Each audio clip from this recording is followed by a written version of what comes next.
Hey guys, welcome back to Yeah Football, episode number 3. My name is Fito and this is Malad, and today we're doing a big episode because we're starting to get competitive leagues back. So starting next week, we'll have the European campaign start up again, but this weekend we had Supercups all over the place on Europe. So let's just start right off the bat with the Community Shield. Liverpool wins 3-1 against Manchester City. If I remember correctly, we both predicted that City was going to win comfortably. Well, maybe a little bit of struggle with 2-1 and 3-1, and that didn't happen at all. Kind of deceiving, really, from Liverpool, because we were thinking. Oh, I think over the week we saw that Alisson was going to be playing, which is huge because that means Adrian's going to be playing, and that makes it a little bit more uncomfortable for Liverpool. And Jota wasn't available as well. So with those two key players out, it almost seemed like Liverpool were going to struggle, but it didn't even happen that way. So we had some interesting plays there. So I'll leave it to Malad. So Malad, what did you think about Liverpool game versus City? I did predict 3-1 to City, and that didn't go to plan. It was, to be fair though, it was like a typical City Liverpool game. Very, very intense, a lot of high pressing. Didn't feel like a preseason game. Didn't really feel like the Community Shield. It felt like, they were really going at it. Right. And you gotta give Liverpool credit. They took their game plan, took it to City. Thiago, I think, played really well. Trent was in the midfield a lot, in my opinion, and so he did really well. It was just a clinical performance. I mean, I think they got maybe a little bit lucky with the handball. I don't know, I guess letter of the law, I guess that's a handball. But you gotta feel bad for Diaz, because where could he have really put his hand? That is kind of in a natural position, especially when you're kind of running full sprint and trying to defend. So I don't know if, on another day that felt like it was a little bit beneficial, but overall I think they deserved it. It's very clear that Erling Haaland's gonna have to get some time just to fit in, which he will. I think he was laughing towards the end with that miss because he kind of knew, haha, this is not my day, but I will be fine. And I don't think it really changes anything for me. It's just, the team I didn't think won, but for the rest of the season, I still think City will have the upper hand. Well, it's Liverpool's first Community Shield in 14 years. The last time they won was against Chelsea in 2006. It was a 2-1 victory. It was Peter Crouch who I think scored a winning goal for that team. This time around, Nunez comes as a sub. He creates chance enough to create the penalty and then score the winner itself. So it seems like, Nunez overall, we had an interesting preseason because some people were making fun of him for his misses and stuff during that part. And now it's the other way around, where Haaland missed a crucial goal, even though it wouldn't really have put City ahead, but it seemed fair enough that it was pretty simple to put in the back of the net instead of hitting the post. Overall, Haaland's game, well, he fit in. You're saying that it's going to take him a little bit more time than usual, but overall, I don't really see a problem in Haaland. I think a little bit for me at least, the media is a little bit too strict on him for not scoring that specific goal. It's kind of funny for everyone else. I think overall it's a good joke throughout the day, but to keep insisting that something's wrong with the player because he missed that first, he missed that open goal, it's gonna make his season more feeling off is what I would say. It's not gonna really be like that. I think overall Haaland, just because he didn't really became Erling Haaland, the guy who scores 1,000 goals, so if we're talking about 30, 40 goals, just because it doesn't happen right now, it doesn't mean it can't happen later. So I think in my end, I think the banter gets past to the point where it's no longer banter. It's more like now being too critical on him. Do you know what I mean? I saw even other players ex-players just commentate over that stuff, and obviously people like Sky Sports just egg in on it as well, so that way it creates the topic flowing. That's that's the nature of social media nowadays. I mean, I think most people who know and have played the game and have been in the sport and watched it, they know it's not it's not that big of a deal. Right. It is. I mean, if he goes like the first 10 Prem games and he only scores like 2 goals, then okay, yeah. But the odds of that happening are probably less than like 1%. So yeah, I mean, it was a bad day at the office. He was laughing it off. We've seen what Erling Haaland can do. He will be just fine. But it does take a little bit of time. In Dortmund, I think he had maybe a few more counterattacking chances. Where in City, you're just not going to get that. And again, you're playing against Liverpool. You're not going to play against Liverpool every week. He will be just fine. He's just going to have to get used to, what does De Bruyne like to do? What does Bernardo Silva like to do? What does Jack Grealish like to do? And how about Julian Alvarez creating a strike partnership with those two? Yeah, it takes time. It takes, I would say, he can still score all the goals he wants, but it'll take about till November to really get fully clicked in, and then we'll see what he can do. Yeah, honestly, I think a lot of the times, at least in these new signings, like Nunez and Erling, who are very popular signings, obviously, for these big teams, when they are critical at the most crucial moments, we have the right, obviously, to criticize. I think it does come eventually the point where the player can become informed, or where we have to worry, for the potential. Erling Haaland has shown us a lot of times that he has the potential, whether it be in Champions League or in domestic trophies. He can succeed individually. Some players just don't get the kick yet immediately. For instance, obviously we talked about how Gabriel Jesus has had an excellent preseason. His chemistry with the players and it seems almost instantly. But some players don't get that immediately right off. They don't get that feeling of how their teammates are feeling and what they should do and how they should move, like you said, Malad. So I think it's more of the sense how we just have to wait. Just like Malad said, we just have to wait. It'll show itself if it really shows, and if it doesn't, then we obviously know what will happen. Sometimes it happens, like Romelu Lukaku, where it just doesn't show. You feel like he just came off a great season previously from Inter Milan, and then came into Chelsea for the return, and it just didn't work out at any point at all. So we'll know it's not right now where Haaland should be more criticized, or there's definitely a point where you can see it. But I don't think that's the case right now. I think that's way too early to start putting so much on the player when he's already such an expensive buy. He has the first game on Sunday against West Ham. We'll know eventually how he rolls in. Just like Malad said, you have to give him a couple of weeks to settle in, just like a normal player. It's not just that doesn't make just because he was so expensive that he should be right off the bat 100% in. Let's move on to a different league. I wanted to talk about German Supercup. We have 3 straight trophy wins from the Supercup for Bayern after winning 3-5 against Leipzig.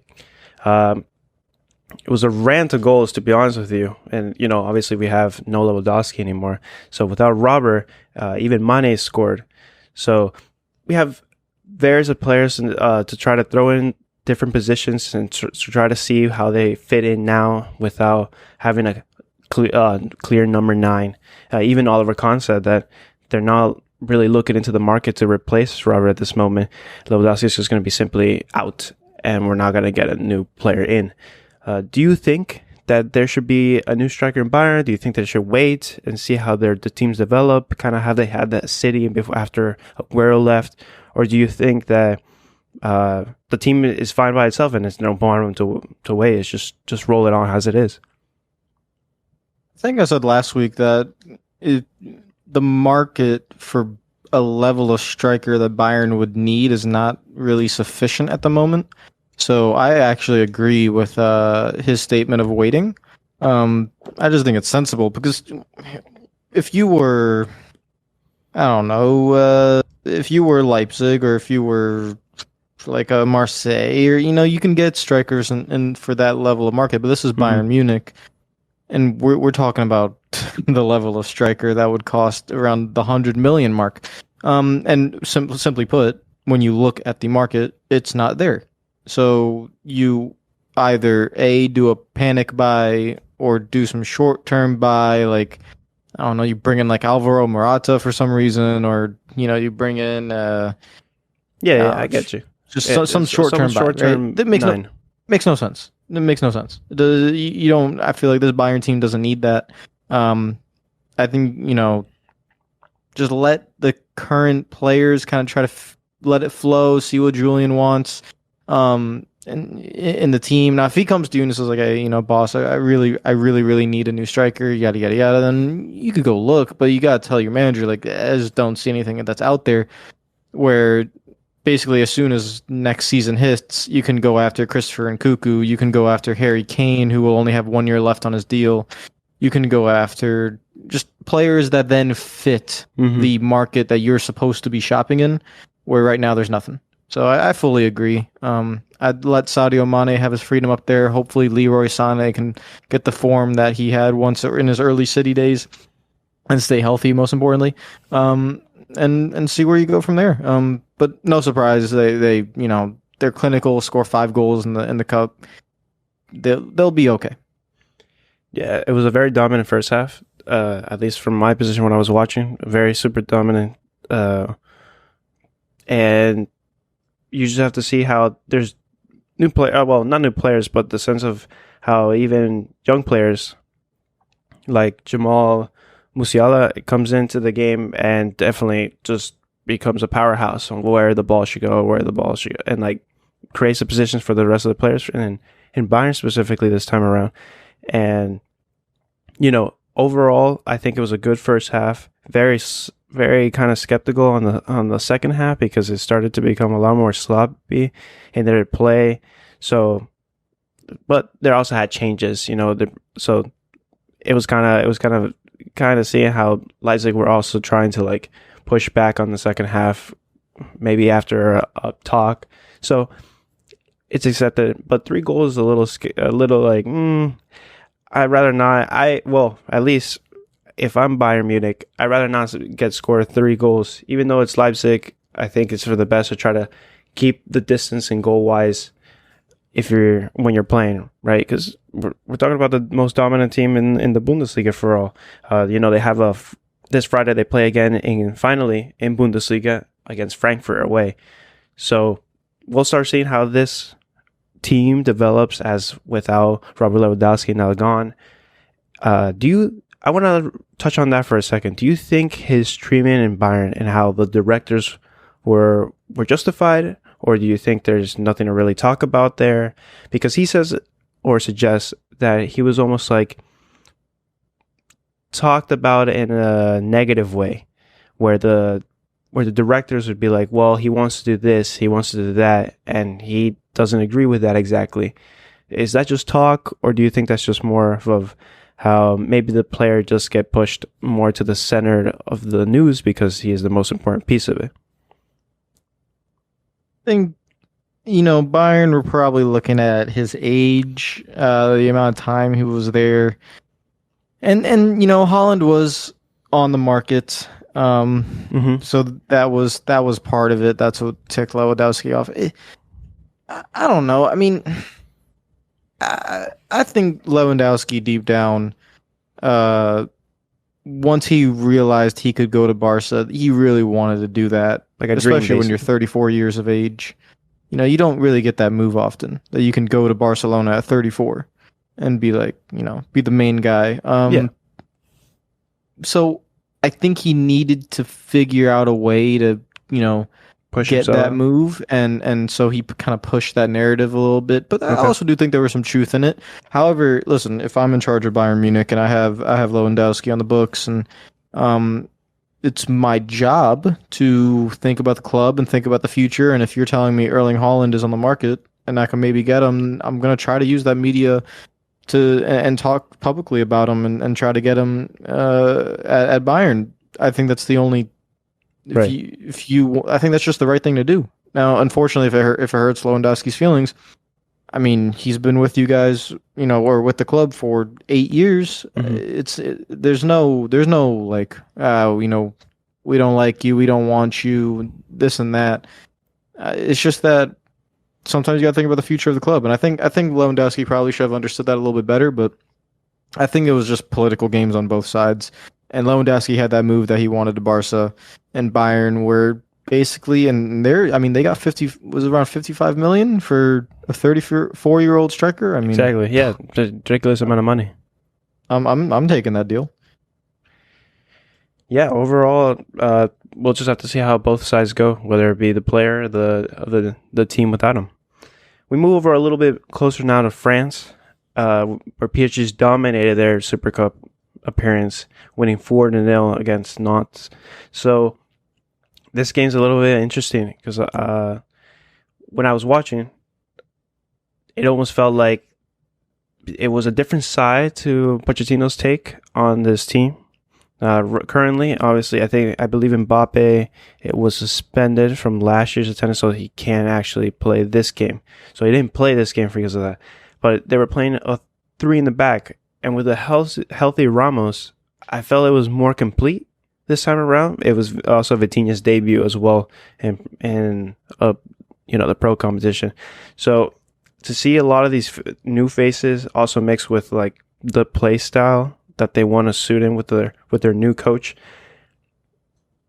that there's a lot of changes. I believe it almost seemed, for the most part, it was very dominant. They missed a lot of opportunities, especially in the first half, and overall even in the second half, they decided sometimes because they're already winning 3 or 4-0, that they'll just do something individual. But overall, it was very, very dominating in the sense that it was never looked like, it was not game at all. It was a completely PSG game. Obviously, we know that for the domestic table, Paris is a very dominant club already in the beginning. Do you think with the new arrivals, and also with the healthy Sergio Ramos, with obviously the attacking side that they have, is this good enough to not just, I don't mean to just progress the group, because that's enough in the Champions League. I'm talking about getting out of the quarters, going into semis, like not just for the 1 year that they had. I'm talking about this year, right? Because we're going to have to see their first game is on Saturday on Skyrim Foot, obviously in Ligue 1. So is this do you think this is going to be solely the change of PSG being more strategical, connected, or is it just still a mess after Pochettino left?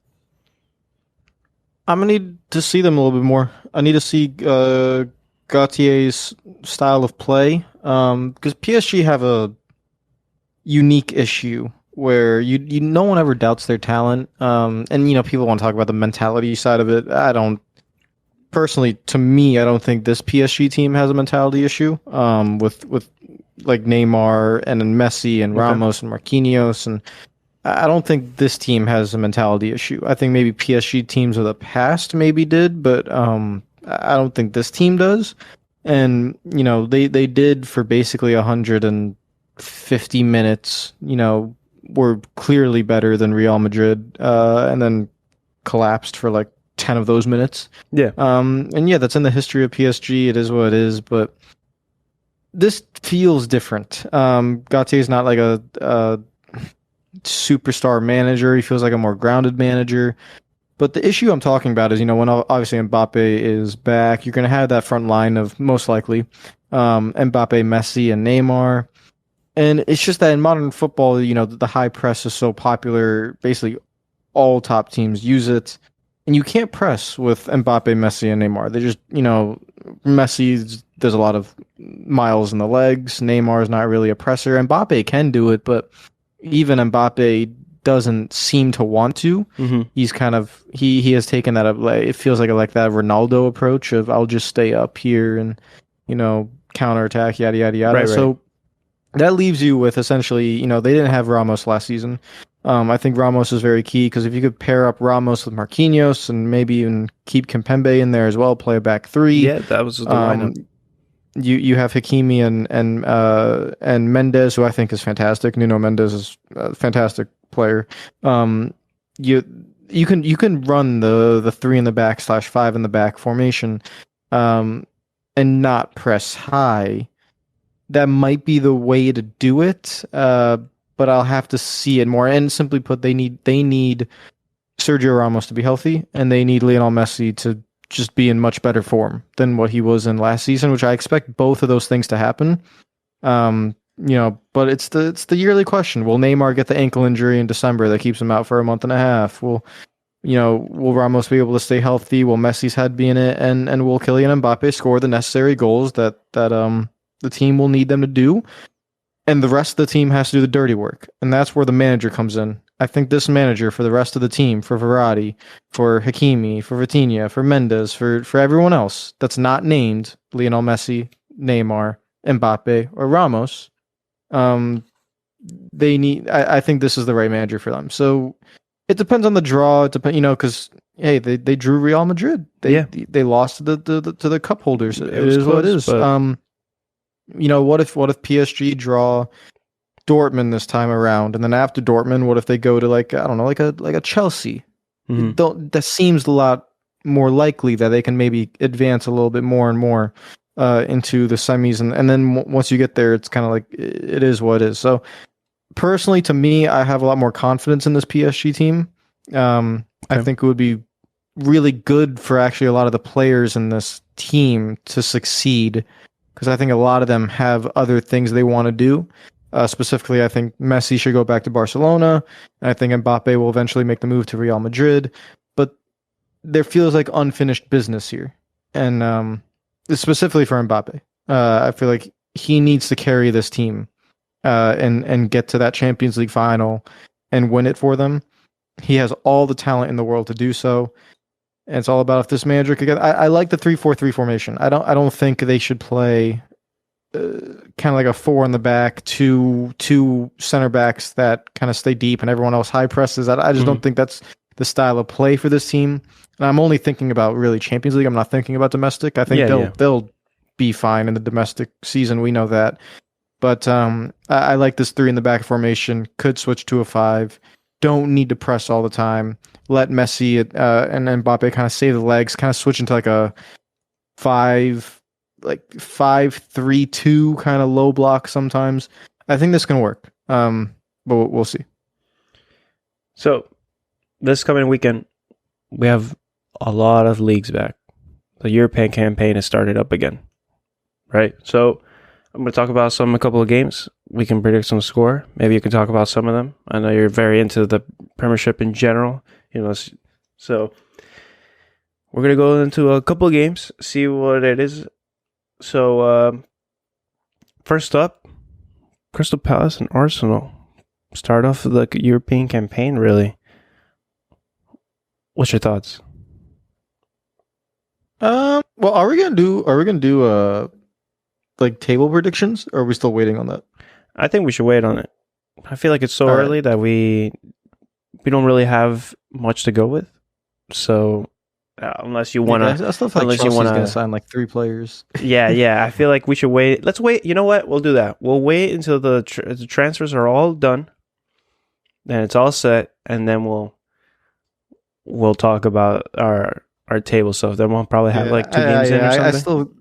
I still can't, because I see all these people predicting Chelsea's going to not be in the top 4, and I'm just sitting here like, they're not. This isn't the final team. Like, they're gonna sign players now, whether it works or not. But Arsenal versus Palace. It was a hard one. Listen, this is the typical Arsenal game that they lose. This is Selhurst Park away, Friday night, opening day.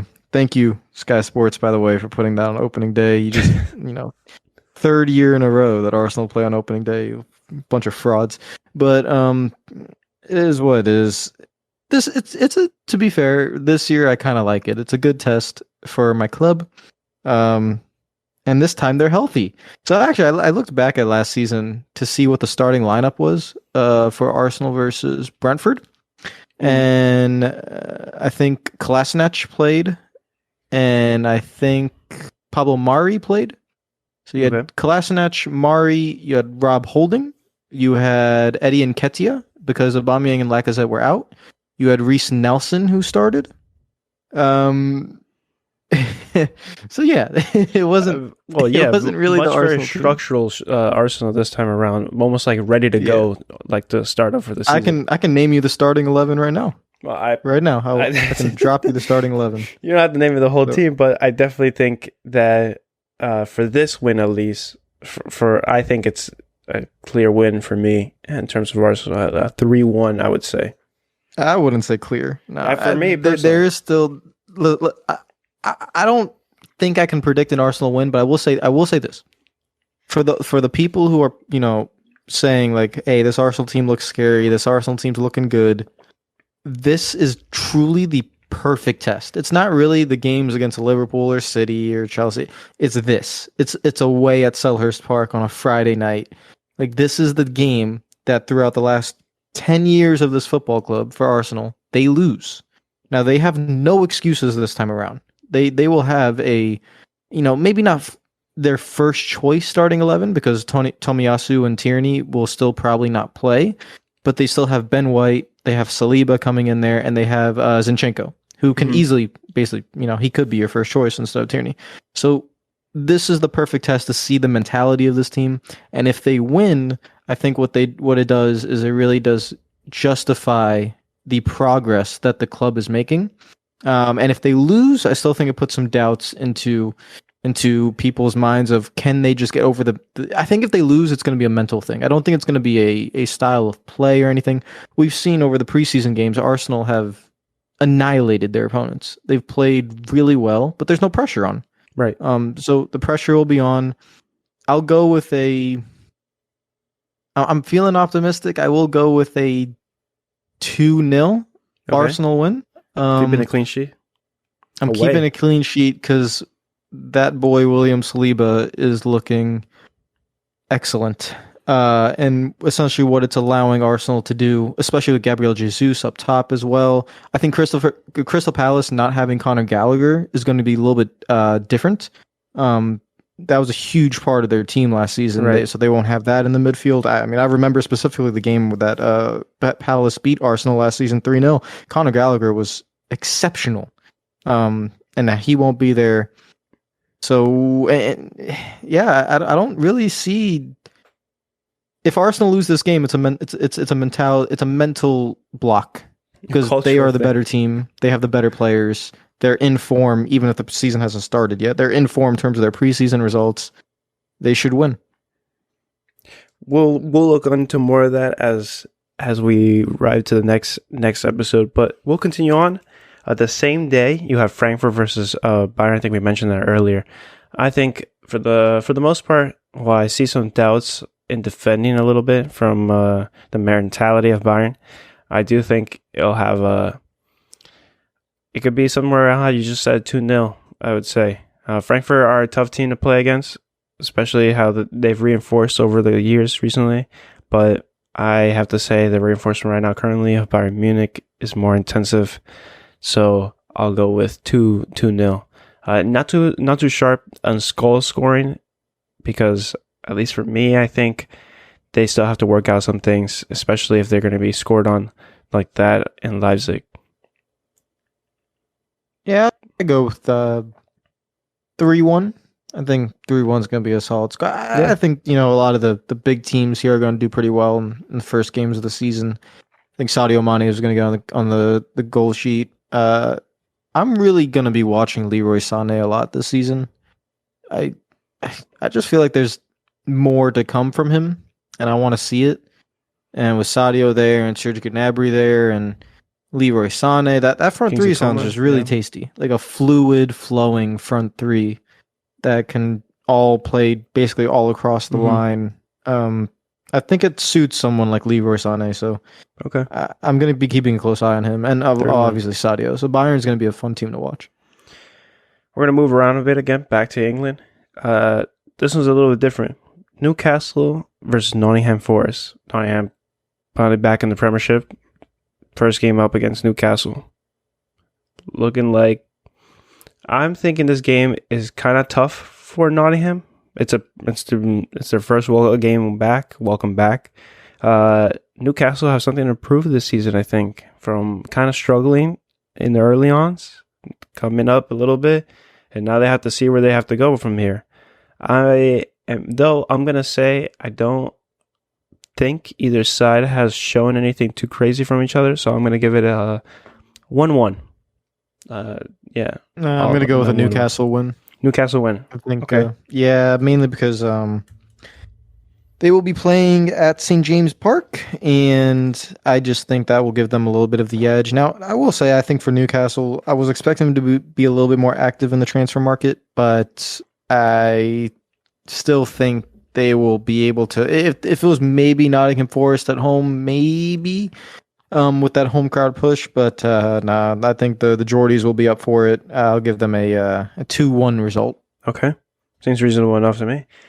We move over back to London for a Tottenham at home game versus Southampton. Southampton never easy in their own ways. Tottenham has something to prove this time. Obviously, a lot of training over the preseason to try to see, but to be honest with you, overall for preseason for Tottenham, it kind of mixed. So sometimes we say that preseason doesn't really mean much until we see the real deal when it comes to competition. I'm going to go with a low-scoring game, maybe a 1-0 win to Tottenham. It's kind of tough for me to say more than that because they just I haven't seen a good average from them against tough teams. Southampton's really like a mid-table club, but that doesn't make them easy. So I'm just going to go with a 1-0. Yeah, Southampton really fell off at the end of last season, really, really struggled. And it depends on how Southampton comes to the game, really, because I think everyone kind of knows Tottenham's weakness from last season is if you sit in a low block and they can't counterattack you, then they kind of struggle because they don't have that creative player. They have Harry Kane, who is by far, Harry Kane's the most underrated passer in the league. He's an incredible distributor of the ball. Yeah, something dropping down to 10. Yeah, so he's like the main creator in a weird way for the Tottenham team. But if you are able to really load up against them and sit low, then you can, get them to struggle. But I think Southampton has lost a lot of confidence since the end of last season. I don't know if they're going to really be up for it against Tottenham right away. I'd probably go. I think mainly because I don't think Southampton are going to sit deep. I think they're really going to try and play, and that's going to be their mistake. So I'm going to give Tottenham a 3-1 or a 3-0 victory. Okay. We go to Merseyside. Now we're going to see Everton versus Chelsea. It's a Saturday game. I think personally, both these teams are interesting because their preseason is kind of mixed, right? They had their weirds. They both lost to Arsenal. So I think there's a lot to talk about here in the sense of Everton obviously almost relegated, struggled, somehow decided to come back over the last few games of the season last year. Now trying to look over this year after losing their main striker really to Tottenham, and now having to work around to try to see if they can not just stay afloat, but they can improve from last season. You coming into a Chelsea who we still don't know what their identity is this season. I think overall it is a win to Chelsea, but I'm going to go 100% for some reason. Something says in my mind that Frank Lampard decides that this is the game that he says, hi, I win, and then next week I lose to Aston Villa, because that sounds very Frank Lampard to me when he's managing. So kind of harsh, but I'm going to say Everton win today and then might lose tomorrow. I predicted 2 weeks for this. I'm just saying. You're going with an Everton win. I'm going with an Everton win. I'm gonna go struggle with 2-1, like a penalty winner. If they win, I don't want to say anything else after that because they're probably gonna lose to Aston Villa. Go ahead, Mo. Well, yeah, these are the two most other than Manchester United, these are the two teams that I think are going to struggle So mixed. early on. Um, mainly because Chelsea's I think Difficult Chelsea to can get through predict. the first 2 to 3 games. I think they'll be Hmm. fine. And I think they'll reinforce. This current Chelsea team worries me, but it only worries me, because I just don't think they're nearly finished. I think they're going to get 2 to 3 more signings in key areas. Now, the one area Chelsea worry me in is the same area that Everton worried me in even more, which is why I will go the Chelsea win. I think they'll probably win 2-1. But I think it will be a closer game than most people think. I agree. Chelsea's issue right now is the striker. Obviously they lost Definitely. Lukaku. Raheem Sterling's not a striker. Timo Werner's not a striker. Kai Havertz is like I guess they try to make him like a striker, but he's Not a not your striker. conventional striker. Yeah, so the flow of the game right now for Chelsea is a little bit tough. But Everton, everything I say about Chelsea, Everton are even worse. Everton are in absolute shambles right now. And I think the biggest issue with Everton is that they have a team that is not set up for Frank Lampard's style of play.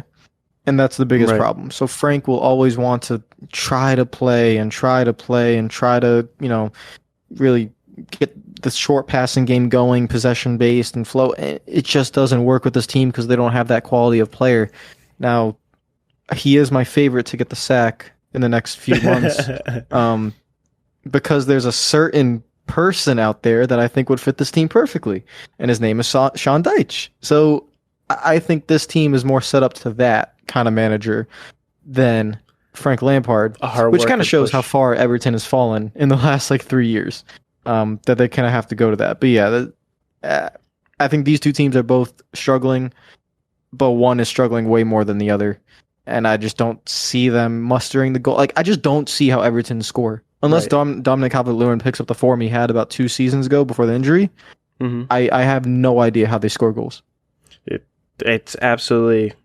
It's so weird to predict such a mixed teams, something like this. But luckily we can move for a little bit. We're moving it to the Bundesliga. We have Dortmund versus Bayern Leverkusen. Okay, that's a home game for Dortmund. I'm thinking, to be honest, Dortmund's performance last year, they have. Unfortunately, Sebastian Haller is going through a very tough time in his life. Unfortunately, diagnosed with a tumor that he's now being treated with, which will take many, many months, and hopefully he recovers. So, with that being said, apart from that, back to the business part of it all, I don't see, and even in their preseason, where they have excelled or improved from what they did last season. In fact, it almost seems like they're in the same place where they were last time, almost struggling completely. So, with that being said, Bayer Leverkusen is a much better team. Unfortunately, they did, right after as I'm saying this, they did lose in their cup draw, so it seems almost backwards what I'm saying and all, but I promise they are the better team overall. At least I think so. So respectively, I'm gonna say a 2-0 to Bayer Leverkusen win away at Dortmund. That's my take on it. Yeah, I agree. 2-1 Bayer Leverkusen. This Dortmund team doesn't really impress me right now. I don't think they're not a Dortmund teams of past. They just really struggle kind of everywhere on the pitch. Yeah, Especially so sad. defensively. They just really struggle. So until I see something different, I'm kind of worried for Dortmund this season. I mean, that's why I think like Bayern's going to cruise through the league, in my opinion, just because I don't think there's going to be a challenger for them. And usually Dortmund is that challenger, but I just don't see Dortmund, especially losing. I mean, it's none of their fault that it happened. Sebastian Haller had that terrible circumstance happen to him, and hopefully he Right. recovers soon and well. And so that's a big blow to them. And I just don't see how they're going to really do much. And I think this season's going to get off to a bad start. I think Leverkusen wins 2-1. I think as the season starts rolling in for the Bundesliga, we can talk a little bit more about teams like Dortmund that unfortunately did before seem to have an edge closer to Bayern, but as the years pass in, it seems to slip slowly. Even if with Erling, without Erling, or without new players coming in, it almost feels like it's slipping away and not just being able to be in competitive four. So that is a little bit shocking for the current modern era of football. So, I mean, I hope to see them contest a little bit more, and starting with this game. Maybe they can change something that we can't see. We talked a little bit about PSG, so I'm going to skip over that. I want to go into keep it in German. Cologne versus Schalke. Schalke is a team that has returned. Obviously, they relegated. Now they're returned as promoting. So they're playing the first game back. This is kind of big, because they're a big team in Germany, and they're obviously it only took them a year to come back.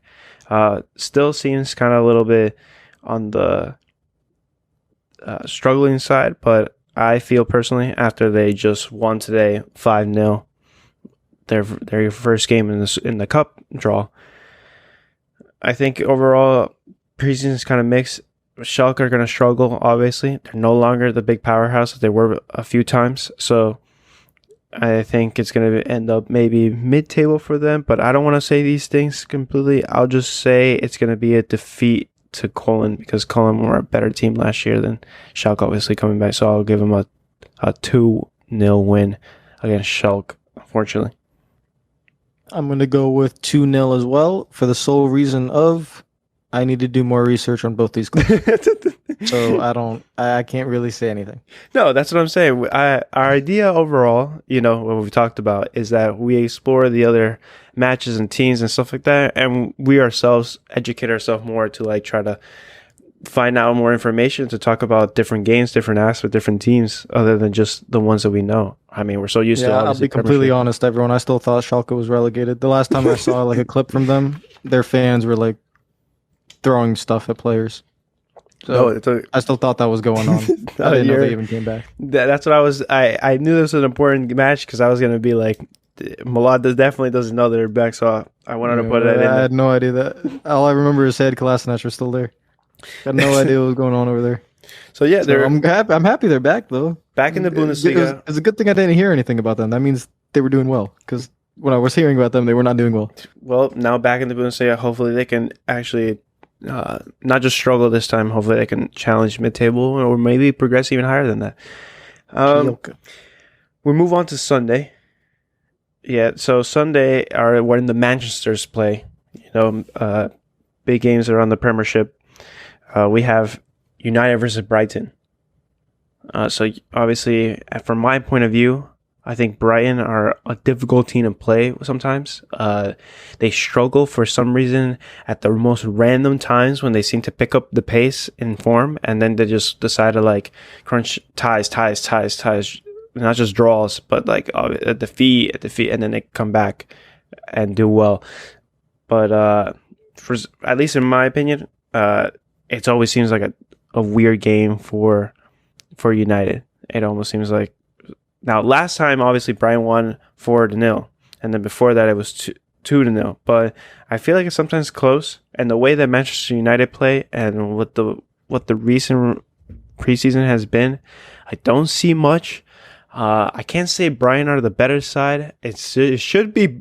I should be saying United win these types of games, but I feel like this will be a draw because. I feel like for some reason United are going to get something cheeky out of it, and that will be the end of it all. United. Oh, I love talking about Manchester United. Well, first of all, I don't even know if Ronaldo is going to play. That's a great question. There's the whole story of him leaving early today, before the game even ended. And he's not. I mean, he basically missed the entire preseason, so I don't even know if he's going to be fit enough to start. Yeah, United struggled heavily against Brighton. Not that much of a surprise. I think it was really the manager's difference between Ole Gunnar Solskjaer and Graham Potter, and then Ralph Ragnick and Graham Potter. Potter had that specific style of play. Brighton's really interesting. I think they might take a little bit of a step back this season. you just said it yourself. You weren't sure if Yeah. United were the better team. That kind of says everything here. This is quite shouldn't be sad like with this. how. Yeah, this is quite sad. This is embarrassing. And so I don't think United, to be honest, I don't think they lose this game, but I can't say they'll win it, and that's Yeah. what scares me because United are going to get punched in the mouth later this season, around that October area when their schedule gets hectic. That's when they're going to get punched in the mouth. But for games like this, it's very simple. I think there are a lot of clubs this season that need to get off to good starts, and none more than Manchester United. They need to get confidence and morale into the team to give them that feeling that Eric Ten Hag's giving them the right coaching and everything, and to maybe even a possibility of keeping Cristiano Ronaldo, which I don't think will happen. But if you can win your first 2 or 3 games of the season, maybe there's a chance. So this is a game that I feel like is a must-win for Manchester United, even though it's the first game of the season. But I can't predict that they're going to win just because they are so inconsistent. And to my surprise, they have not done enough in the transfer market at all. They still have a lot of the same players there that are going to play against Brighton. So I'll go with a 1-1 draw, and it'll kind of be I think that'll be the result. Okay. That seems fair enough to me. I mean, I can't really predict either. It's kind of tough. I'll give the last match here. West Ham versus Manchester City. It's at home. It's at London. West Ham are not a bad team, but they haven't reinforced enough for me to say that they can mess around with City how they have sometimes. This, to me, almost feels like it's gonna be just a clear City win. And with the way that City are this year, it almost seems a little bit scary. But I never really know. It's always kind of close. Well, recently it's a little bit close when they play West Ham. But I think it's gonna be a 2-1 or yeah, even 1-0, 2-1. But sometimes I think this is gonna be a closer game than people expect. Yeah, I still pick City.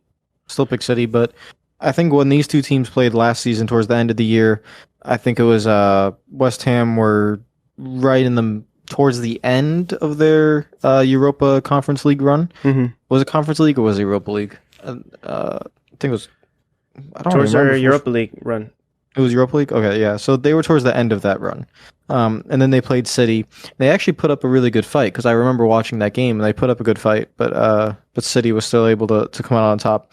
This time around, they have the new striker. Is it Skamaka? Is his name? Yes, I think so. Yeah, he's a good player. I think will take some time to fit in. Declan Rice, of course, captaining the side. I think fully healthy, refreshed West Ham team can put up a fight against Manchester City, but I would go with a close, high-scoring 3-2 Manchester City win. Okay, because this game's a little bit different to predict because this isn't how we said it. Very close overall. Their last time they met, there was 2-2, and before that 2-1, and then before that it went to penalties and the cup draw, so it was a finish. They won. Well, West Ham won, and then before that, it's 2-1 and 1-1. So it's very close. It's very narrow. It's not very like a goal thrashing or top goal team. Match.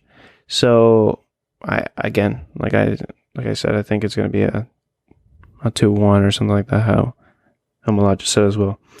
And I think that really wraps it up for what we think in score-wise for all these things. Next week, we can talk a little bit more, maybe more about the tables and hopefully how the other leagues are going to get going soon as well. As for the Italian league and the Serie A being up and then La Liga also being up. So we can get basically Europe back going again slowly. And then I'll have an interesting topic, something else to talk about that I'm not going to mention here because I want to kind of leave it there, and we'll leave it at that. All right. So, yeah, guys, make sure to check the next episode. I will be next Monday, and hopefully our predictions come as close as we think they are. We're not always 100% right. We can only guess. But I think it's cool because we get to guess and stuff like that, and maybe we'll make something out of it. All right. So from us, we thank you for listening, and we'll catch you guys on the next episode. Bye bye. Come on, you Gunners. Come on, you Gunners.